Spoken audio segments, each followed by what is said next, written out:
মাগুরার নিজ নান্দোয়ালি গ্রামে ধর্ষণের শিকার হওয়া ৮ বছরের শিশুটির অবস্থা আশঙ্কাজনক বলে জানিয়েছেন তার পরিবার। বৃহস্পতিবার মাগুরা সদর উপজেলার বোনের বাড়িতে শিশুটি ধর্ষণের শিকার হয়েছে। শিশুটি মাগুরা জেলার শ্রীপুর উপজেলার স্থানীয় একটি বিদ্যালয়ে ৩য় শ্রেণীর ছাত্রী। বৃহস্পতিবার সকালে বড় বোনের শ্বশুর হিটু মিয়া তাকে একটি ঘরের মধ্যে নিয়ে ধর্ষণ করে।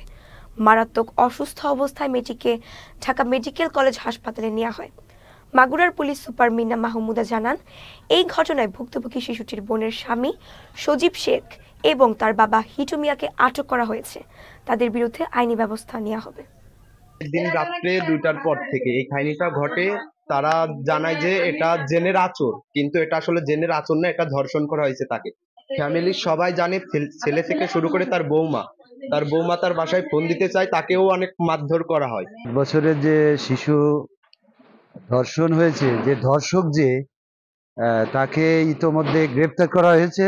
জেলার আইন শৃঙ্খলা রক্ষাকারী বাহিনীর উপর সম্পূর্ণ আস্থা রেখে দ্রুত সম্ভব তাকে বিচারিক কার্য সম্পাদন করা হোক। কালকে রাতে মনে করেন ঘুমাইনি, একটা বিষয় মানে ভাবার যে বিষয়টা সেটা হচ্ছে যে আমার আসলে যদি প্রাপ্ত বয়স্কটা মেয়ে ধর্ষণ হতো তাহলে আমার এই এখন যে দুঃখটা বা কষ্টটা পাচ্ছি আমি জানি না কষ্টটা পেতাম কিনা। ফাঁসি চাই, কিন্তু আসলে কি ফাঁসি হবে?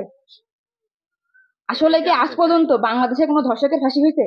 ধর্ষণকারী যেই হোক, যে দলেরই হোক, এরে সরকার বিচারের আওতায় এনে দৃষ্টান্তমূলক শাস্তি দেবে এবং এই বাংলাদেশে এই রকম ধর্ষণকারী, এরকম নরপিশাচ আর যাতে মানুষ এই রকমের ভুল, এরকমের খারাপ কাজ যাতে না করে। ধর্ষণের শিকার হয়েছে